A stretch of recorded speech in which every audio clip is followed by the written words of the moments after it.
Welcome my dear students, welcome my dear student. Tapoban study centre থেকে আমি সুকুমার পাল। দেখো, তোমাদের যে অ্যাসিস্ট্যান্ট লোকো পাইলটের যে ফর্ম ফিল আপের কথা চলছিল, অনেকে তো খুব ভয় পেয়ে গেছিল যে 10 তারিখ থেকে ফর্ম ফিল আপ হওয়ার কথা ছিল। অ্যাকচুয়ালি 10 তারিখ থেকে ফর্ম ফিল আপ হয়নি। কাল একটা শর্ট নোটিফিকেশন অলরেডি প্রোভাইড করেছে আরআরবি। তো সেই নোটিফিকেশনে যেটা বলা হয়েছে সেটা হচ্ছে 12 এপ্রিল থেকে আবেদন শুরু হবে।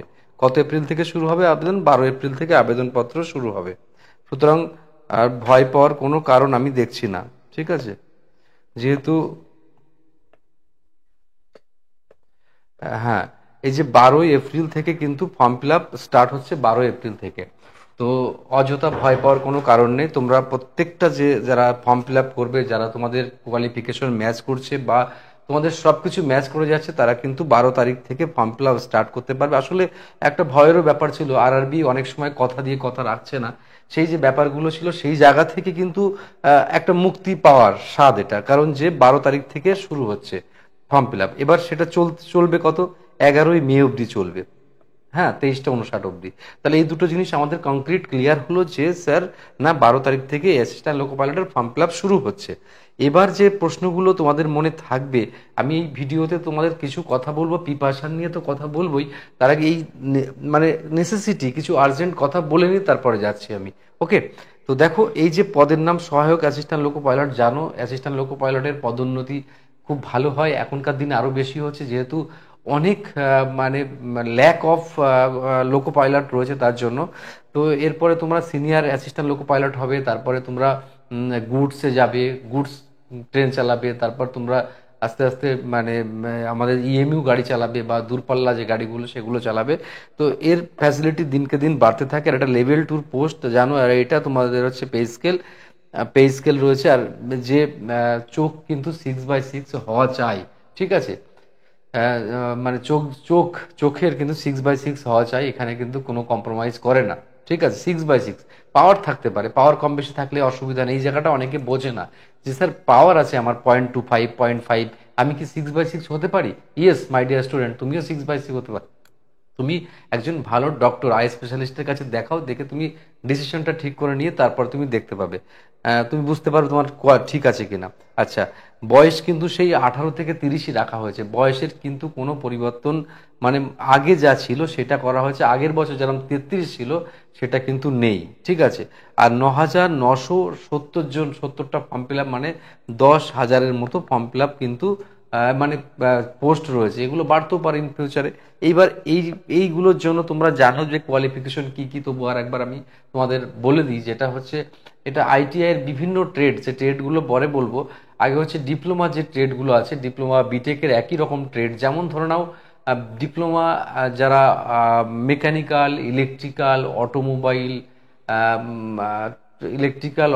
ইলেকট্রনিক্স অ্যান্ড টেলিকম, এইসব ট্রেড যাদের আছে, সিভিল ট্রেড হবে না, অটোমোবাইল ট্রেড হবে, মেকানিক্যাল ট্রেড হবে, ইলেকট্রিক্যাল ট্রেড হবে, ইলেকট্রনিক্স হবে। আর একটা নতুন ট্রেড এসেছে, সেটা হচ্ছে ইলেকট্রিক্যাল অ্যান্ড ইলেকট্রনিক্স ট্রেড হবে। ঠিক আছে, সিমিলারলি বিটেকেও তাই হবে। আইটিআই এর অনেক ট্রেড আছে, অত নাম তো আমার মনে থাকবে না, তবু আমি কিছু বলার চেষ্টা করছি। Fitter, electrician, turner, machinist, diesel mechanic, motor mechanic, RAC মানে refrigeration air condition, coil armature winder. তারপর তোমার হচ্ছে এরকম আমার সব মনে নেই, মনে পড়লে সব তো তোমরা সব এখানে পেয়ে যাবে।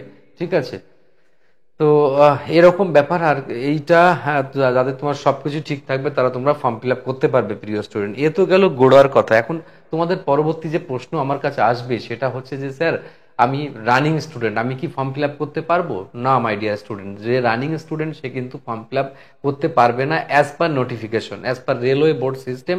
তো তুমি ইউ আর নট এলিজিবল। তুমি যখনই পারসুইং ক্যান্ডিডেট থাকবে তখন কিন্তু তুমি পারবে না এটা ফর্ম ফিল আপ করতে, মনে থাকে জানো। তুমি যদি ফর্ম ফিল আপ করো, পরীক্ষাও দেবে, কিন্তু তোমার চাকরি হবে না, বরং আরআরবি অন্য স্টেপ তোমার নিতে পারে। হয়ে গেল, সমস্যা মিটে গেল। বয়স কিন্তু 30 বছর বলা হয়েছে। 30 বছরের বেশি যাদের হবে তারা কিন্তু এই পরীক্ষায় জেনারেল হিসেবে ফর্ম ফিল আপ করার যোগ্য নয় বা বিবেচিত নয়। হঠাৎ করে 3টে বছর কমে যাওয়াও কিন্তু অনেক স্টুডেন্টের কাছে খুব কষ্টের ব্যাপার।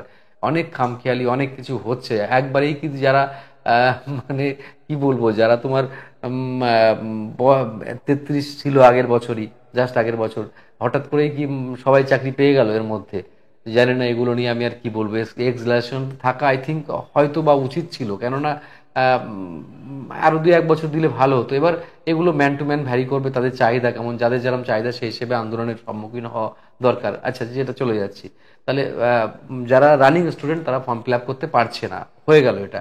এবার কথা হচ্ছে টুকটাক ফর্ম মানে কোন রকম ভুল ভ্রান্তি যেন না হয়। আরো একটা যেটা কথা, সব থেকে বড় যে কথাটা আমার বলা দরকার, অনেকের অনেক কোয়ারিজ রয়েছে, সেটা স্যার এবছর কি গত বছর যেমন যেমন ফর্ম ফিল আপ বেরিয়েছিল এবছরই কি তেমন বেরোবে? ইয়েস মাই ডিয়ার স্টুডেন্ট, একই রকম ভাবে এবছরও কিন্তু ফর্ম বেরোবে, নির্দিষ্ট টাইমে টাইমে ফর্ম কিন্তু বেরোতে শুরু করবে। ওকে, আচ্ছা, আমি বারবার আলোচনা যে জায়গাটাই করি, যেখানে আলোচনা করি সেখানেই শেষ করি আমি, যেখানে আলোচনা করি সেখানেই আমি শেষ করি, সেটা হচ্ছে যে আরআরবির খতরনাক সিস্টেমে অনেক স্টুডেন্টের জীবন কিন্তু সীমাহীন কষ্টকর পজিশনে পৌঁছতে সাহায্য করে।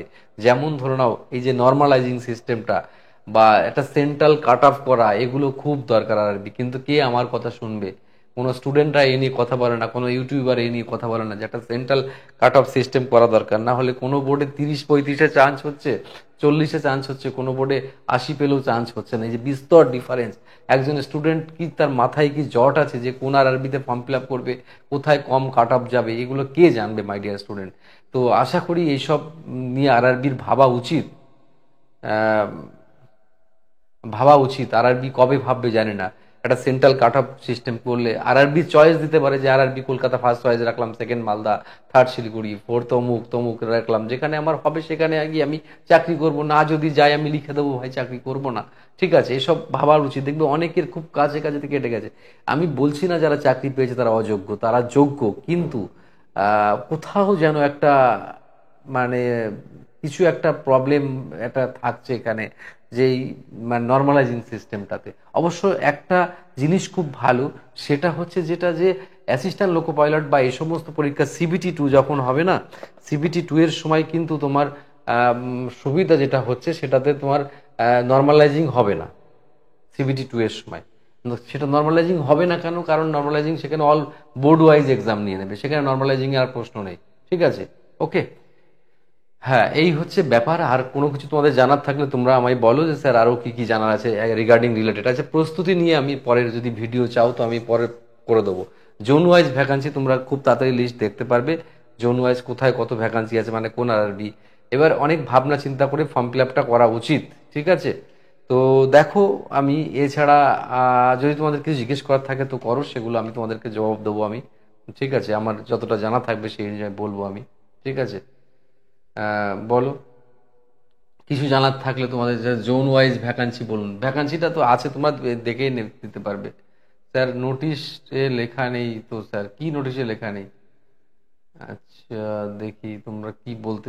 এ টেকনিশিয়ান অল্পের জন্য কেটে গেছে, হ্যাঁ অনেকেরই তো ওরকম।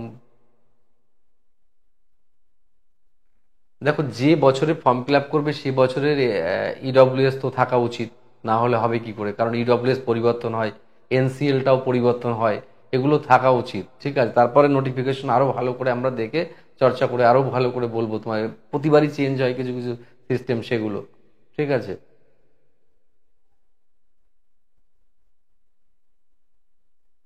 এজ রিল্যাক্সেশন ইডব্লিউএস 18 থেকে 33।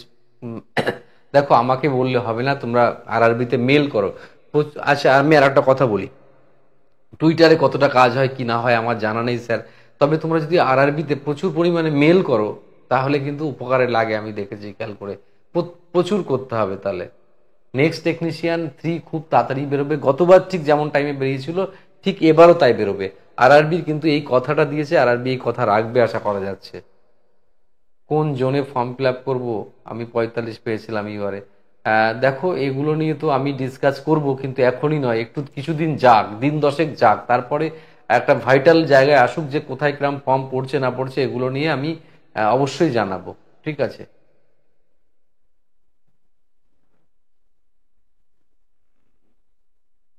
NTPC পরীক্ষার জন্য কিভাবে প্রস্তুত? বাবু, আমি এখানে তো অন্য জিনিস নিয়ে কথা বলছি, সুতরাং আমি ওটা এখন বলতে পারবো না, বললে হবে না। NTPC রিলেটেড নিশ্চয়ই আমি পরে ভিডিও করব আমি। এক্সাম, হ্যাঁ এখানে একটা কথা বলি, এক্সাম মোটামুটি ধরে নাও মাস 5 পরে এক্সাম হবে, 4-5 মাস পরে এক্সাম হবে। মাস 4-5 পরে এক্সাম হবে, 5 মাস ধরে নাও, ম্যাক্সিমাম 5 মাস, মানে 4 মাসের মাথায় এক্সাম হয়ে যেতে পারে। তো প্রিপারেশন স্ট্র্যাটেজিটা সেইভাবে তোমরা কিন্তু নাও। এবার দেখো, যারা তোমরা কানের গোড়া দিয়ে বেরিয়ে গেছো, ঠিক আছে, যারা তোমরা প্রায় পাস দিয়ে বেরিয়ে গেছো, তাদের জন্য এবার কিন্তু একটা গোল্ডেন অপরচুনিটি। সারা জীবন তার পড়াশুনো করবে না, তো সবকিছু বুঝেছো, সেই বোঝা জিনিসগুলোকে নিয়ে যদি তুমি এবার না তৈরি হও, তাহলে বারবার তুমি সুযোগ পাবে আর বারবার তুমি পরীক্ষা দিয়ে যাবে আর চিরকাল তুমি এটাই করতে থাকবে। এটা কি সম্ভব? কখনো এটা সম্ভব না। তাই আমার প্রত্যেকটা স্টুডেন্টকে আমি বলি, যারা শুনছো আমার কথা, যে যদি সময় তুমি সত্যিকার অ্যাসপিরান্ট হও, তাহলে সেরাটুকু তোমাকে দিতে হবে, না হলে তো চাকরি পাওয়া সম্ভব কিছুতেই হবে না। তো এই নেগেটিভিটি যাতে না কাজ করে, তুমি তোমার সেরাটুকু দাও, তারপরে যা হবার দেখা যাবে। তুমি অনেক কিছু তোমার হাতে আমার হাতের মধ্যে নেই, তুমি তো জানো সেটা। তো আমাদের সেরাটুকু যদি দিই, তাহলে মনের কষ্টটা তো লাঘব হবে। নর্মালাইজিং বাবা রয়েছে, সে কি করবে না করবে সেগুলোও তো গড নোজ, সেগুলো কি করে আমরা বলতে পারবো, ঠিক আছে। আর অবশ্যই আরআরবি চয়েস করাটা বিরাট ফ্যাক্টরিজম হবে, তা নিয়ে আমি কথা বলবো অবশ্যই। খুব শর্টলি আমি কথা বলবো তা নিয়ে। তো আপাতত আমি দ্য বিগ এন্ড করছি তোমাদের, আর পরে আবার আমি অবশ্যই কথা বলবো তোমাদের সাথে, ঠিক আছে। আপনার কাছে পড়তে যেতে চাই, দেখো আমার কাছে বা তপবনে পড়তে আসতে হবে এমন কিছু ব্যাপার নেই। আমরা ওটা প্রমোট করতে চাই না, তবে তোমার যেখানে ভালো লাগে সেখানেই তুমি প্রিপারেশন নিতে পারো। আর আমাদের তো নিউ ব্যাচ শুরু হচ্ছে 27 তারিখ থেকে। এই কত তারিখ থেকে শুরু, মমিতা? 27 তারিখ থেকে। 27 তারিখ থেকে নিউ ব্যাচ শুরু হচ্ছে আমাদের। অনলাইন অফলাইন দুটো মোডে শুরু হচ্ছে, তাই তো? অনলাইন অফলাইন দুটো মোডেই আমাদের 27 তারিখ থেকে নিউ ব্যাচ শুরু হচ্ছে। আমরা তো ঝোড়ো প্রিপারেশন দিচ্ছি, আমাদের তরফ থেকে বেস্টটুকু দেবার চেষ্টা করছি। বাকিটা তো কি বলবো, এখন লোক সংখ্যা কম, রিক্রুটমেন্ট হয়, আর মানুষ পড়াশুনো করে প্রচুর মানুষ, সবাই চাকরি পাবে না, কিন্তু যারা চাকরি অনেস্টলি প্রিপারেশন করবে তাদের পক্ষে চাকরি পাওয়া সম্ভব, ঠিক আছে। আর আরআরবির জন্য কোনো ব্যাচ, হ্যাঁ চলছে তো ব্যাচ, আমাদের সবসময়ই ব্যাচ চলে। তপবন এমন একটা ইনস্টিটিউশন যেটা সারা বছর সমানভাবে স্টুডেন্ট এখানে থাকে, আমাদের কোনো দিনক্ষণ নেই। যারা এখানে ভিজিট করেছো, যারা এখানে পড়ো, তারা তো জানো। আমরা আর কি বলতে পারি। তাহলে এখানে আমি শেষ করছি, পরে আবার কথা হবে তোমাদের সাথে। ভালো থেকো তোমরা, অনেক অনেক শুভেচ্ছা যেন আমার কাছ থেকে। আমি আরও কিছু গাইডলাইনের ভিডিও তোমাদের কাছে খুব শর্টলি প্রোভাইড করছি, জোন জোন চয়েস করা নিয়ে, বোর্ড চয়েস করা নিয়ে, প্রিপারেশন স্ট্র্যাটেজি নিয়ে, বা যা তোমরা যে ধরনের চাও ভিডিও, সেগুলো আমি তোমাদের সামনে কথা বলবো অবশ্যই। বেস্ট অফ লাক, খুব ভালো থেকো। এখানে দ্য বিগ এন্ড করছি, বাই।